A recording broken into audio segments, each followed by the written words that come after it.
Blessed morning po sa ating lahat and happy Lord's Day mga kapatid. At I want to share ang verse po ng Jeremiah 17 verse 9 to 10. Ang sabi niya po dito, ang puso ng tao ay mangdaraya, higit sa lahat at lubos na masama.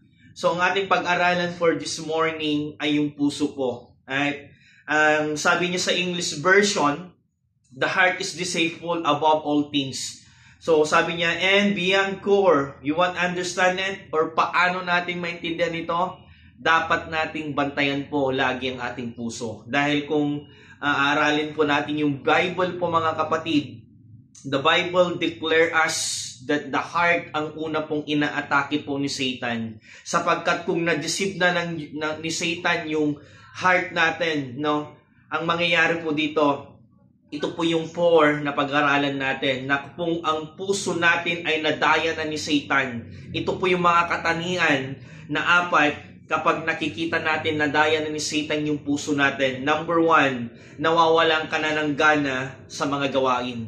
Kung ang puso po natin mga kapatid ay nadaya na ni Satan or nakuha niya na, nadaya na ng mundong ito mga kapatid, nawawalan ka na ng gana sa mga gawain. Dati excited ka tuwing may mga Bible study, excited ka sa mga prayer meeting, excited ka ng Sunday, dati pinaplansya mo na yung isusuot mo, excited kang isuot yung isusuot mo para magsimba ng Sunday, pero ngayon wala ka ng gana. So yun po yung isang number 1 na makikita na na-deceive na po yung puso natin or nadaya na yung puso natin. Pangalawa po, nawawalan ka ng gana na magbasa ng Bible. Dati excited ka, nakaka5 chapter ka, nakaka10 chapter ka, tapos ngayon na-deceive na yung puso mo, na nadaya na yung puso mo. Nangyayari po, unti-unting nawawala na po yung gana natin sa pagbabasa ng Bible. You know that the Bible are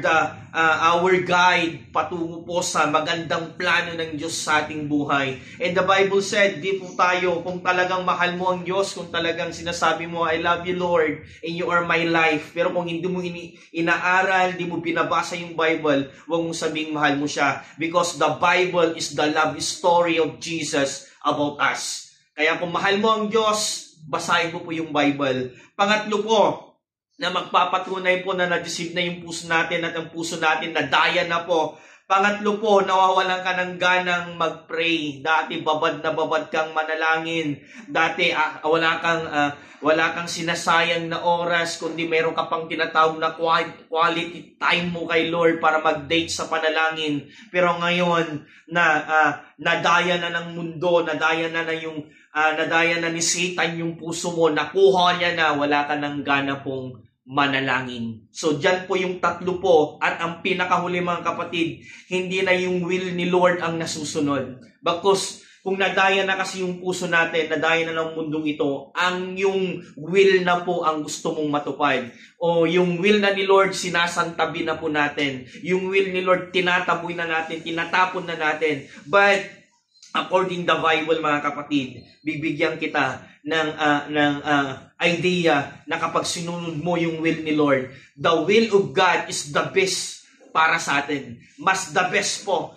Yung kumbaga pinapanalangin mo lang ay Android na cellphone, pero yung will ni Lord para ay iPhone Pro Max. So napakalayo po yung distansya po ng will mo at yung will ni Lord. Kaya kung nadaya na po yung puso mo kapatid, naniniwala ako na ang kalooban mo na ang nasusunod, or yung mga plano mo nang nasusunod than yung gustong plano ng Diyos sa buhay mo. So yun po yung 4 mga kapatid na sign na kapag ang puso natin ay nadaya na. Number 1, nawawalan ka ng gana sa mga dumalo sa mga gawain. Pangalawa, nawawalan ka ng gana magbasa ng Bible.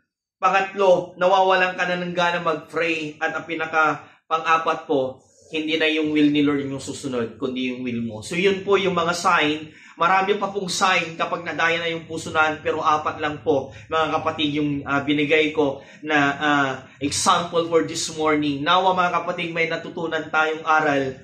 Huwag mong hayaan na madaya ni Satan yung puso natin. Bagkus bantayan po natin yung puso natin. Ipag-pray na God, guard my heart At higit sa lahat, papasukin mo sa puso mo na si Jesus lamang ang maghahari dapat sa inyong puso. So yun lang po mga kapatid. Just share and type and follow my page. God bless us and see you next verse.